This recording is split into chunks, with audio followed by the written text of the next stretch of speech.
મહાભારતની અંદર શિખંડી નામનું એક પાત્ર હતું. તેને આગળ કરીને આખી યુદ્ધની અંદર એક ગેમ રમાઈ હતી. આપણે જાણીએ છીએ રાજનીતિ પણ ઠીક એ જ રસ્તે ચાલી રહી છે. અગાઉ કોંગ્રેસમાં થતું હતું, હવે ભારતીય જનતા પક્ષમાં થવા લાગ્યું છે. અગાઉ કોઈનો ચહેરો ન દેખાય તે રીતે કોંગ્રેસના નેતાઓ એકબીજાને પાડી દેવા રમત રમતા હતા. એ જ પ્રકારની રમત પત્રિકા અથવા પત્ર મારફતે ભારતીય જનતા પક્ષમાં રમાઈ રહી છે.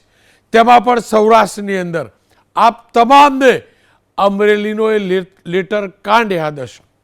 લેટર કાંડમાં પાયલ બહુ ચર્ચામાં રહ્યા, પરંતુ એ લેટરની અંદર તાલુકા પંચાયત કચેરી અમરેલી એટલે કે પ્રમુખના નામથી બાકીના જે આરોપીઓ આની સાથે સામેલ હતા તે પણ ભારતીય જનતા પક્ષના નેતા હતા અથવા તો સમર્થક હતા.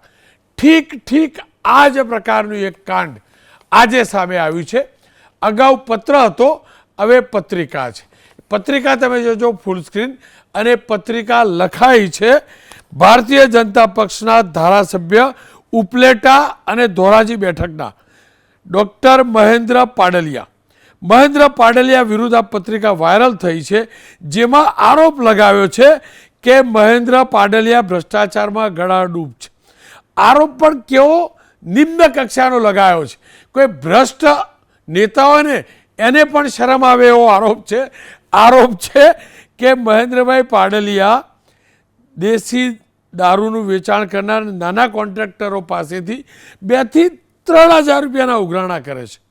સાથે આરોપ એ પણ લગાવાયો છે કે પોલીસ સ્ટેશન, પીજીવીસીએલના એન્જિનિયરો, તાલુકા વિકાસ અધિકારી, મામલતદાર, ડેપ્યુટી કલેક્ટર પાસેથી પણ તેઓ હપ્તા લે છે. સાથે એ પણ આરોપ લગાવ્યો છે કે મહેન્દ્ર પાડલિયાનો એક નજીકનો એવો વ્યક્તિ જે વ્યાભિચારી છે તેમને પાડલિયા સાથે રાખે છે. અને આ પત્રના નીચે, જે પત્રના અંતની અંદર લિખિત ભાજપ અને સંઘની કાર્યકર્તા કોણ છે તેનું નામ નથી લખાયું, પણ ની લખ્યો છે એટલે કોઈ મહિલાના નામનો ઉલ્લેખ કરવાનો પ્રયાસ કરાયો હોય અને એવો આશંકા વ્યક્ત કરવાનો પ્રયાસ કરાયો કે આ પત્રિકા કોઈ મહિલાએ વાયરલ કરી છે. ખેર, ખુદ મહેન્દ્રભાઈ કહી ચૂક્યા છે કે મને આશંકા છે કે ભાજપના જ કોઈએ આ પ્રકારે આ ખેલ કર્યો છે. એનો મતલબ કોઈ ને કોઈ તો પત્રિકારૂપી શિખંડી ચાલ રમવાનો પ્રયાસ કરે છે. લલિતભાઈ વસોયા મારી સાથે જોડાયા છે, કોંગ્રેસના નેતા છે. સાથે જગદીશભાઈ મહેતા, એડિટર છે હેડલાઇન્સના. ભરતભાઈ કાનાબાર સાથે પણ વાત કરીશું, અને મહેન્દ્ર પાડલિયા સાથે શરૂઆતથી વાત કરી લઈએ એટલે આઈડિયા પણ આવી જશે કે તેમને કેવા પ્રકારની આશંકા છે પક્ષના જ નેતાઓને લઈને. નમસ્કાર, આપનું સ્વાગત છે. જુઓ, જેટલા હું તમને જાણું છું, આપ અજાશત્રુ વ્યક્તિ છો, સરળ સ્વભાવના વ્યક્તિ છો.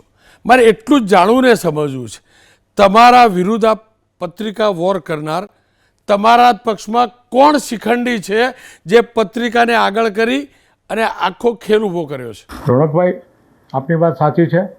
આ અમારા જ પરિવારના કોઈ હોઈ શકે એવી શક્યતા પૂરેપૂરી છે. અને મારી રાજકીય કારકિર્દી, મારી પ્રતિષ્ઠાને નુકસાન કરવાના ઈરાદાથી, મને નબળો ચિતરવાના ઈરાદાથી, એક દ્વેષ અને ઈર્ષાના લાગણીથી પ્રેરાઈને આવું પ્રકારનું કૃત્ય કોઈ કરી રહ્યું છે. મારો અગલો અનુભવ એવો છે કે ગત નગરપાલિકાની ચૂંટણી થઈ. રોનકભાઈ, અમે 3 નગરપાલિકા ઘણા સમય પછી પહેલીવાર જીતા. તો 3 નગરપાલિકા વખતે પણ નગરપાલિકાની ચૂંટણી પહેલાં પણ આ જ પ્રકારની પ્રક્રિયાઓ અમારા જિલ્લાના પદાધિકારીઓ, અમારા અગ્રણીઓ, નગરપાલિકાના પૂર્વ સભ્યો વિરુદ્ધમાં આવી પત્રિકાઓ બહાર પાડવામાં આવેલી. અને એ વખતે પણ અમને ડિસ્કરેજ કરવાનો પ્રયત્ન થયેલો. અંતે પાછો વિજય થયો, ત્યાર પછી પણ પત્રિકા આવી અલગ અલગ પ્રકારની ચાલુ છે. આ વખતે એને મારી સામે આ પ્રકારની પત્રિકા બહાર પાડી અને એક જાતનું બહુ ખુલ્લું દેખાઈ રહ્યું છે કે વધારે શક્યતા તો, અને પાછું એવું લખ્યું છે ભાજપ કે સંઘની કાર્યકર્તા એક મહિલાનું નામ આગળ કરી અને કોઈ આવો પ્રયત્ન કર્યો હોય એવું મને લાગી રહ્યું છે. મહેન્દ્રભાઈ, કોણ એ લોકો છે જે ભાજપની અંદર રહી ભાજપના જ નેતાઓ વિરુદ્ધ આ પ્રકારનું યુદ્ધ શરૂ કરે છે? શું આ મુદ્દે તમે પક્ષના નેતૃત્વ સાથે વાત કરી? હું એમાં એવું છે રોનકભાઈ આ ગઈકાલે જ મારી માહિતીમાં આવ્યું, એટલે મેં જિલ્લા પોલીસ વડાને પણ રજૂઆત કરી છે કે આની તપાસ થાય અને કે જવાબદારો એના નામ એક્સપોઝ થાય તો અમે એને કાયદેસરની કાર્યવાહી કરી શકીએ, અને હું પાર્ટીના નેતૃત્વમાં રજૂઆત કરવાનો છું. મહેન્દ્રભાઈ, કેમ કે એ પણ ઉલ્લેખ કર્યો છે કે તમે તાલુકા જિલ્લાના અધિકારીઓ સાથે હપ્તાખોરી પણ લો છો, ક્યારે કોઈ પક્ષના કોઈ વ્યક્તિ સાથે આ મુદ્દે કોઈ ક્લેશ થયો હોય, તમને ફસાવવાનો પ્રયાસ કર્યો હોય, પક્ષના કોઈ વ્યક્તિ એવું કંઈક ધ્યાનમાં આવતું હોય, કોઈ ક્લુ મળતું હોય તો? ના, એવું કોઈ ક્લુ નથી, આવી ક્યાંય વિષય જ નથી ઊભો થયો. આ એક મનગઢત, બિલકુલ એક મનગઢત જ અર્થવિહીન પાહેવીન આક્ષેપો કરેલા છે. અને મુનકભાઈ, હું આપના માધ્યમ દ્વારા કહેવા માગું છું કે હું પલાયનવાદી નથી. હું આ વિસ્તારની અંદર મને આ જવાબદારી અને આ પ્રજાના આશીર્વાદથી મને જે જવાબદારી પાર્ટીએ અમને આપી છે, તો આ જવાબદારી હું નિષ્ઠાપૂર્વક અને પૂરી સખત મહેનતથી નિભાવી રહ્યો છું. એનું રિઝલ્ટ પણ આવી રહ્યું છે. મહેન્દ્રભાઈ, પક્ષનો જ કોઈ વ્યક્તિ આ પ્રકારની પત્રિકાઓ બનાવે એનાથી પક્ષની કેટલી છબી ખરડાય છે, વ્યક્તિ તરીકે અંગત જીવન માટે તમારે કેટલું નુકસાન કરતા છે, અને જાહેર જીવન માટે પણ એક જ પક્ષનો હોવું અને પક્ષના જ નેતા સામે આ પ્રકારે શિખંડી ચાલ રમવી કેટલું ઘાતક રાજનીતિ માટે? અત્યંત ઘાતક છે, અને આ એક ગંભીર સમસ્યા છે, અને એ બહુ ચિંતાનો વિષય છે. મારું મોટે ભાગે જે રાજનૈતિક કારકિર્દી છે એ સંગઠનના કાર્યકર્તા તરીકે રહી છે. ભારતીય જનતા પાર્ટી અનુશાસિત કાર્યકર્તાની પાર્ટી છે, અને આવું ક્યારેય બન્યું નથી, અને પાર્ટીના કાર્યકર્તાઓ પણ અનુશાસિત છે. આ તો હાર્ડલી માનું તો રોનકભાઈ એવું કહેવાનું છે કે હાર્ડલી આમાં 1-2% આખું વાતાવરણ બગાડે છે, અને સમગ્ર પાર્ટીના આવા શક્તિશાળી સંગઠનને ખૂબ નુકસાન પહોંચાડે છે. મહેન્દ્રભાઈને સ્પષ્ટ આશંકા છે કે તેમના જ પક્ષની અંદરથી કોઈ વ્યક્તિએ આ પત્રિકા બનાવીને વાયરલ કરી છે. હવે તેમને પોલીસને ફરિયાદ પણ કરી છે. કેટલા કલાકોની અંદર, કેટલા દિવસમાં દૂધનું દૂધ અને પાણીનું પાણી સામે આવે છે તે કહેવું મુશ્કેલ છે. જગદીશભાઈ, આપની પાસે આવું ને એ પહેલાં લલિતભાઈની એક પ્રતિક્રિયા લઈ લો, એમની સાથે ચર્ચા કરી લઉં, એટલા માટે કે લલિતભાઈ વસોયા, તમારા પક્ષમાં જે થતું હતું ને એ બધું હવે બીજેપીમાં થવા લાગ્યું. તમે તો વધુ એટલે ખુશ હશો કે આ વાયરલ થયા બાદ તમને ચિંતા હશે કે ક્યાંક તમારા અને તમારા સમર્થકોનું નામ લપેટામાં ન આવી જાય, પણ અહીંયા તો ધારાસભ્યએ જ કહી દીધું કે અમારા પક્ષના કોઈ છે. તમને લાગે છે એમના પક્ષનું કોઈ હોય, અને હોય તો કોણ હોઈ શકે? રોનકભાઈ, પહેલાં તો આપને કહું કે અમારી પાર્ટીમાં આટલી હદ સુધી ગ્રાઉન્ડ લેવલ ઉપર આવું નહોતું ચાલતું. બીજી વાત, હું આ વાતથી બિલકુલ ખુશ નથી, એટલા માટે કે કોઈ ઉપર વ્યક્તિગત આક્ષેપો કરવા એ સંસ્કાર વગરના માણસોના લક્ષણો છે. તમે જોયું હશે, તમે મને ઘણા સમયથી ઓળખો છો, કોઈ દિવસ કોઈ સામે વ્યક્તિગત આક્ષેપ કરવાની આક્ષેપબાજીથી અમે કાયમી ધોરણે દૂર રહ્યા છીએ. અને આ પ્રકરણની અંદર કે આની પહેલાં 4 કે 5 પત્રિકાઓ જે અમારા માનનીય ધારાસભ્યશ્રીએ પણ કહ્યું કે નગરપાલિકાની ચૂંટણી પહેલાં, નગરપાલિકાની ચૂંટણી પછી પણ આવી પત્રિકાઓ બહાર પાડી. કોઈ જગ્યાએ કોંગ્રેસના કોઈ કાર્યકર્તાઓએ આવી પત્રિકાઓ વાયરલ નથી કરી.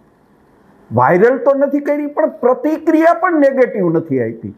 અને હું આજે, તમે તો બોલો છો, હું તો બોલીશ, પણ હું આપને કહું કે આ બાબતમાં હું તો નહીં જ બોલું, એટલા માટે કે સાચી હકીકત શું છે એ ધોરાજી ઉપલેટા વિસ્તારની જનતા જાણે છે. અને જે કાંઈ ઉજાગર થઈ રહ્યું છે એ ભારતીય જનતા પાર્ટીના આગેવાનો અને કાર્યકર્તાઓ જ ઉજાગર કરી રહ્યા છે. અમારા કાર્યકર્તાનું તો એટલા માટે નામ નહીં આવે કે અમારા કાર્યકર્તાઓને અમારી સૂચના છે કે કોઈ પણ નેગેટિવ બાબતની અંદર સોશિયલ મીડિયાની અંદર પણ આપણે ન આવવું, એટલા માટે કે જો અમારો કોઈ કાર્યકર્તા આવે તો પોલીસ સુરાપુરા થઈ અને ક્યાંક ને ક્યાંક અમારા કાર્યકર્તાઓ સામે એક્શન લે. મહેન્દ્રભાઈ પાડલિયા દેખાવે એને તમે મળો તો એકદમ સામ્ય સ્વભાવના માણસ છે, પણ એની ઉપર 1000-2000 રૂપિયાની લાંચનો આક્ષેપ એના લોકો લગાડે. ખરેખર મને દુઃખ થાય છે કે ધારાસભ્ય કક્ષાની વ્યક્તિ શું 2-3 હજાર રૂપિયા લેતી હોય છે? આવા આક્ષેપો, વાહિયાત આક્ષેપો કરવા એ વ્યાજબી પણ નથી. જી લલિતભાઈ, આપનો ખૂબ ખૂબ આભાર, આપ અમારી સાથે જોડાયા બદલ. જગદીશભાઈ મારી સાથે જોડાયા. જગદીશભાઈ, આ પત્રિકા મેં વાંચીને તો પહેલા પેરેગ્રાફ પર લખ્યું કે 2-3 હજાર રૂપિયાના ધારાસભ્ય હપ્તા લે છે. પત્રિકા બનાવવાળાએ એટલું પણ નહીં વિચાર્યું હોય કે 2-3 હજાર રૂપિયા તો અત્યારે કોઈ સભ્ય ગ્રામ પંચાયતવાળા નહીં લેતા, એટલી મોંઘવારી છે.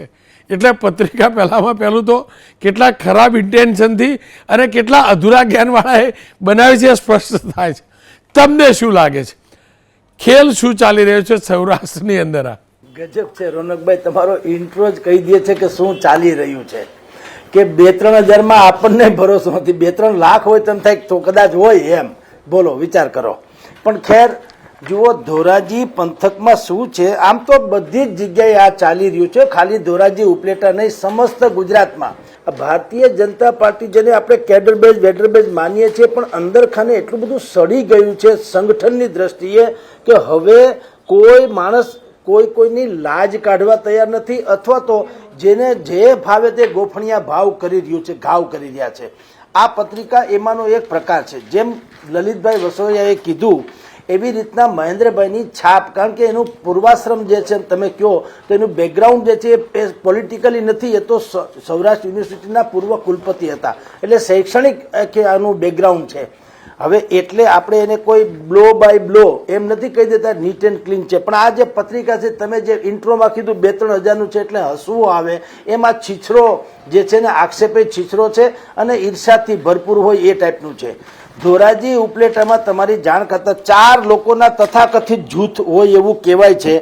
દાનભાઈ ચંદ્રવાડિયા, મયુરભાઈ સુવા, રવિભાઈ માકડિયા, મહેન્દ્રભાઈનું પોતાનું એક જૂથ છે, જયેશભાઈનું છે એ પણ એક જૂથ છે. હવે આવા અનેકો જૂથ છે. મહેન્દ્રભાઈ જે છે આમ જુઓ તો આયાતી, આમ જુઓ તો ધોરાજી પંથકના હોવાને કારણે લોકોએ સ્વીકારી લેવા પડ્યા અને ભારતીય જનતા પાર્ટીએ ટિકિટ આપી, એટલે ત્યારથી આ બધો ડખો ચાલે છે. ખરેખર ધોરાજી ઉપલેટામાં શું છે, ત્યાં નદી ખનીજની ચોરી મોટા પાયે થાય છે. ભાદર, ભેણું અને મોજ નામની જે નદી છે એમાં કરોડો રૂપિયાનું ખનીજ એટલે કે રેતી ત્યાંથી ખનન કરવામાં આવે છે. અને જે આ પ્રધાનોની વાત કરવામાં એવી જ રીતના આપની જાણ ખાતર ભાયાવદર, પાટણવાવ, ધોરાજી ને ઉપલેટા 4 જે પોલીસ સ્ટેશનના એક જ પીઆઈ છે.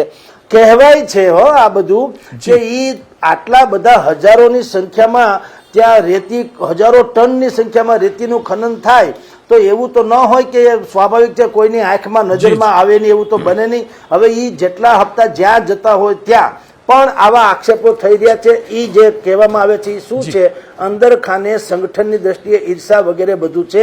પણ આ પત્રિકામાં જે આક્ષેપ કરવામાં આવ્યા હોય એ આક્ષેપમાં બહુ વજૂદ હોય એમ લાગતું નથી, આર્થિક બાબતોને લાગે વળગે ત્યાં સુધી.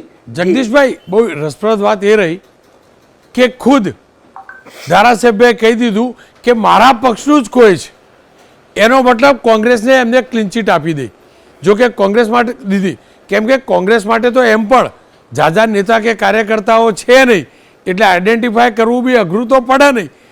ટોળું તો મોટું બીજેપીમાં છે.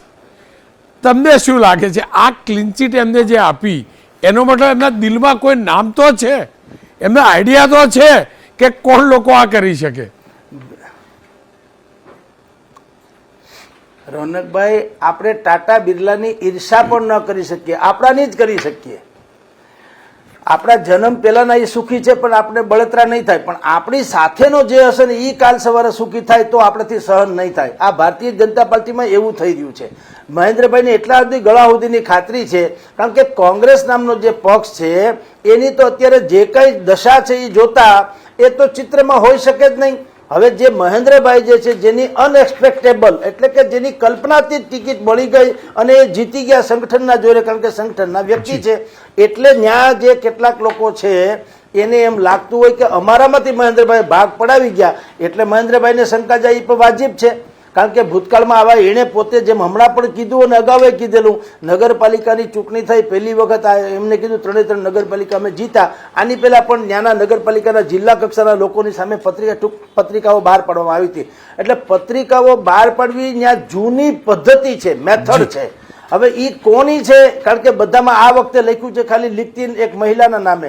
બાકી તમારી જાણ કરતા રાજકોટ ભરમાં કે સૌરાષ્ટ્રભરમાં જેટલી પત્રિકાઓ થાય છે એમાં લિખતી શું આવે ખબર છે? કોમન છે. સૌરાષ્ટ્રના 25 વર્ષ જૂના પાર્ટીના કાર્યકર્તાઓનું જૂથ એવું બધું લખવામાં આવે છે. એટલે એનું તમને ઇન ટોટલ કહું તો જૂનું ભારતીય જનતા પાર્ટી જે સંઘ આધારિત છે તે અને નવું ભારતીય જનતા પાર્ટી જે અત્યારે હાઈકમાન્ડમાં સત્તા ઉપર છે આ બંને વચ્ચે દ્વંદ્વ યુદ્ધ વૈચારિક પણ ચાલે છે, બાકી બધી રીતે. એટલે આ એક આખું નેક્સસ છે તમારી જાણ ખાતર. જેને નબળા પાડવા હોય તો આ પત્રિકા કરવાની નનામી. અને મજા એ વાત છે કે આ પત્રિકાની કોઈ નોંધ લેતું નથી. બોલો, હાઈકમાન્ડે ક્યારે આ કોણે પત્રિકા છપાયેલી કે એનું કઈ FSL કરાવવાનું છે?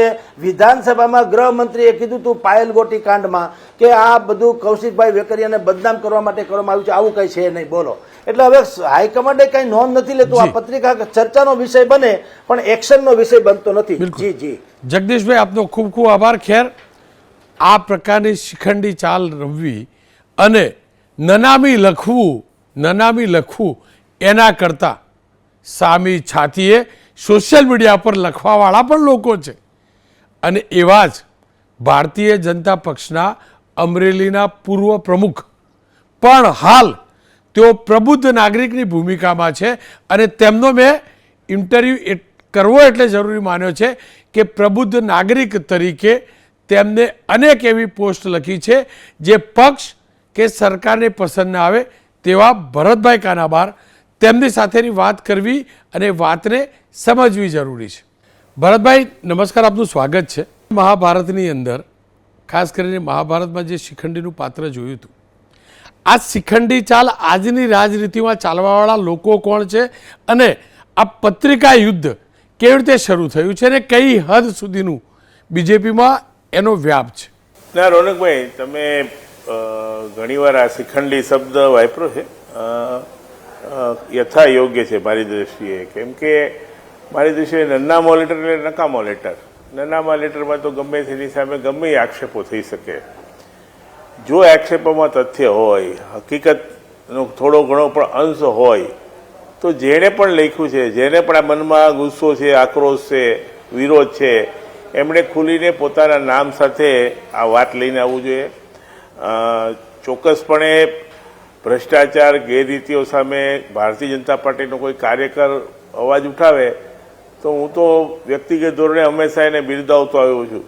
કેમ કે મારા મતે જો આપણે બધા લોકો આ બાબતમાં સાવચેત નહીં રહીએ તો એવું પણ બને કે આપણી નબળી વાતો ક્યારેય પાર્ટીને પણ જાણવા ન મળે. એટલે ચોક્કસપણે પાર્ટીના કાર્યકર્તાઓએ, પાર્ટીના બીજા પદાધિકારીઓએ પણ કોઈ જગ્યાએ કંઈ ગેરરીતિ થતી હોય તો વિરોધ કરવો જોઈએ, પણ નામજોગ પોતાની સહી સાથે પોતાના લેટર પેડ ઉપર આ પ્રકારના પત્રો લખાવવા જોઈએ. એ બાબતમાં હું તમારા જે શિખંડી શબ્દ તમે જે બરાબર પ્રયોગ કરો છો કે છદ્મ વેશે કોઈ આક્ષેપો કરવા, એ કંઈ નામર્દાનગી છે. એટલે નનામો લેટર એટલે નકામો લેટર મારી દ્રષ્ટિએ. પણ ભરતભાઈ જુઓ, તમે તો અમરેલીના અધ્યક્ષ પણ રહી ચૂક્યા બીજેપીના, ઉંમર પણ ખાસી થઈ અને પોલિટિક્સ નજીકથી જોયું પણ ખરું, પાવર પણ જોયું. પણ જે નવા નેતા બનતા હશે એમને ડર તો હોય ને. તમે ખુલીને લખો છો, તમે ખુલીને ટ્વીટ પણ કરો છો, સોશિયલ મીડિયા પર પોસ્ટ પણ કરો છો, પાર્ટીની પોલિસીની વિરુદ્ધ તમે જાહેરમાં લખો છો, નામ સાથે લખો છો તમારા. પણ દરેક વ્યક્તિ ભરતભાઈ કાનાબાર તો હોય ને, તમને ડર નથી લાગતો? પણ આ પ્રકારે સહી વગર, નામ વગર લખવાવાળા ક્યાંક ડર લાગતો હોય એના કારણે આ રીતે કરતા એવું પણ તો બની શકે ને? ના, ડર લાગતો હોય તો રૂબરૂ જઈને પાર્ટીના ફોરમમાં અથવા પાર્ટીના અમારા જે પદાધિકારીઓ પાસે રૂબરૂ જઈને પણ વાત કરી શકે. કારણ કે નનામા લેટરની હંમેશા વિશ્વસનીયતા વિશે શંકાઓ ઉપજે. પછી ઘણીવાર આ પ્રકારની જો પરિસ્થિતિ ચાલુ રહે અથવા આ પ્રકારનો અભિગમ જો કાર્યકર્તાઓ અથવા બીજા લોકો ચાલુ રાખશે તો શક્ય એવું બનશે કે દાખલા તરીકે મેં કોઈ નબળું કામ કર્યું છે, ગેરરીતિ કરી છે, ભ્રષ્ટાચાર કર્યો છે અને મારી વિરુદ્ધ જો નનામો લેટર આવે તો મને બહુ ઇઝી વે આઉટ મળે અને હું આરામથી કહું કે ભાઈ આવા નનામા લેટરો તો મારી પ્રતિષ્ઠા ખરડાવવા માટે મારા રાજકીય વિરોધીઓ લખે છે. જો નામજોગ લેટર લખ્યો હોય અથવા તો નામજોગ રજૂઆત કરી હોય લેખિતમાં કે મૌખિકમાં તો એનો પ્રભાવ પડવાનો. બાકી તો આમાં આપણે કહીએ ને સુકાવા લીલું પડે એમ ખરેખર ભ્રષ્ટ લોકો પણ છટકી જાય એવી પણ એક છટકબારી આમાંથી એમને મળી આવે. સાચી વાતનો વિરોધ કરવો એમાં ખોટી વાતનો એમાં કશું પણ મને લાગે, મને એમાં પાર્ટીની ગેરસીસ મને તો વ્યક્તિગત ધોરણે ક્યારેય દેખાડી નથી. પણ જે પણ કાર્યકરો આ પ્રકારે લખે છે એમને વિનંતી કે તમારી વાતમાં દમ હોય, તથ્ય હોય, તમારી પાસે એવિડન્સ હોય તો ચોક્કસપણે આ વાત તમે તમારા નામજોગ પત્ર લેખિત પણ આપી શકો. ભરતભાઈ, આપ કહો છો પણ તમારા જ ત્યાં અમરેલીમાં એક પત્ર બનેલો, પત્ર લેટરહેડ ઉપર બનેલો, પત્ર સાચો ખોટો શું થયું તો પછી વાત ગઈ, આડા પાટે ચર્ચા ચાલી ગઈ પાયલ ગોટીની ધરપકડની મુદ્દે, પણ એ પત્રની પછી એ પણ તો આ જ પ્રકારની પ્રક્રિયા હતી ને, બીજા કોઈની સહી, બીજા કોઈનું નામ, પત્ર આવ્યો, પણ એના કન્ટેન્ટ ઉપર આપ વાત કરો છો કે એની તપાસ કન્ટેન્ટની થવી જોઈએ, એની તો કોઈએ તપાસ કરી જ ના ને. ચલો માની લો કોઈ વ્યક્તિએ સાચો, એ જે વ્યક્તિઓ પકડાયા બીજેપીના જ હતા ને, એમને નામ જો અરજી કરી હોત તો તમારો પક્ષ શું તપાસ કરવાનો? તો મને કહો, આ પત્ર સાચો કે ખોટો એટલી તપાસ થઈ, પણ પત્રના આરોપો સાચા ખોટા એ તો તપાસ થતી જ નથી. ના, એટલે એવી તપાસ પણ થવી જોઈએ. તમારી વાત એટલી સાચી છે.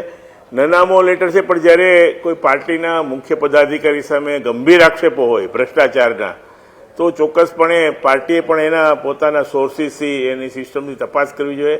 એટલું જ નહીં, પણ પાયલ ગોટીના પ્રકરણમાં જ્યારે આપ ફરીવાર આ વાતનો ઉલ્લેખ કર્યો ત્યારે મારે એટલું પણ કહેવું છે, પાયલ ગોટીને જે રીતે એની સાથે ડીલ કરવામાં આવ્યું, જે રીતે પોલીસે એની સાથે બિહેવ કર્યું છે, એ અંગેની તપાસ સમિતિ ઘણી બધી નિમાણી, એક ડીએસપી કક્ષાથી નિમાણી, એક નિર્લિપ્તતાઈ પણ આવીને તપાસ કરી ગયા. આજ સુધી એનો કોઈ રિપોર્ટ કોઈને જાણવા મળ્યો નથી, કોણ જવાબદાર હતા એનું પણ કશું થયું નથી, અને ઉલટાનો એમનો બચાવ પણ થયો છે. પણ હવે આ માટે મારે અધિકૃત રીતે કશું કહેવું નથી, પણ તમારી વાત એટલી જ સાચી છે કે જ્યારે આક્ષેપો ગંભીર હોય, જ્યારે આક્ષેપો પ્રામાણિકતા અને ભ્રષ્ટાચારના સંબંધિત હોય, ત્યારે ચોક્કસપણે ચૂંટાયેલા પ્રતિનિધિની એની રીત રસમની, એની પદ્ધતિઓની પાર્ટી દ્વારા તપાસ થવી જોઈએ. મહેન્દ્રભાઈના સંદર્ભમાં મારે એક વાત આપણને ખાસ કહેવી છે કે એમના વર્ષોથી હું ઓળખું છું, સૌરાષ્ટ્ર યુનિવર્સિટીના વાઇસ ચાન્સેલર હતા, એ રીતે પણ હું એના ટચમાં હતો, અને ધારાસભ્ય તરીકે પણ મારે ઘણીવાર એમની સાથે વાતો પણ થતી હોય છે. વ્યક્તિગત ધોરણે હું માનું છું કે મહેન્દ્રભાઈ સામેના આક્ષેપો મને નથી લાગતું આમાં બહુ જાજુ કોઈ તથ્ય હોઈ શકે. ચોક્કસપણે એની સાથે સંકળાયેલા લોકો કોઈ સાચું ખોટું કરી શકતા હોય, પણ મહેન્દ્રભાઈના વ્યક્તિગત ધોરણે હું માનું છું કે એમને હું જ્યાં સુધી ઓળખું છું આ આક્ષેપોમાં મને તથ્ય લાગતું નથી. ભરતભાઈ, આપનો ખૂબ ખૂબ આભાર. આપણી ગુજરાતી કહેવત છે, ઘર ફૂટે ઘર જાય, સાથે બીજી કહેવત એ પણ છે, ઘર કા ભેદી લંકા થાય. અમરેલી હોય કે પડોશનો રાજકોટ જિલ્લો, બંને કેસની અંદર એક પત્રકાંડ, લેટરકાંડ અને બીજો પત્રિકાકાંડ, બંનેની અંદર સામ્યતા એ છે કે એનું પગેરું બીજેપીના નેતાઓ સુધી પહોંચે છે. ત્યાં એફઆઈઆરમાં પણ જોવા મળ્યું, અને અહીંયા એટલે કે રાજકોટ જિલ્લાના ધારાસભ્ય વિરુદ્ધની પત્રિકામાં આશંકા ખુદ ધારાસભ્યએ બીજેપીના જ કોઈ લીડરો ઉપર વ્યક્ત કરી છે. ટૂંકમાં એટલું કહીશ, દાળમાં કંઈક કાળું છે. હવે ભાજપ જાણે દાળમાં કાળું છે શું, અને કોણ છે પક્ષમાં જ જે શિખંડી ચાલ રમી રહ્યું છે.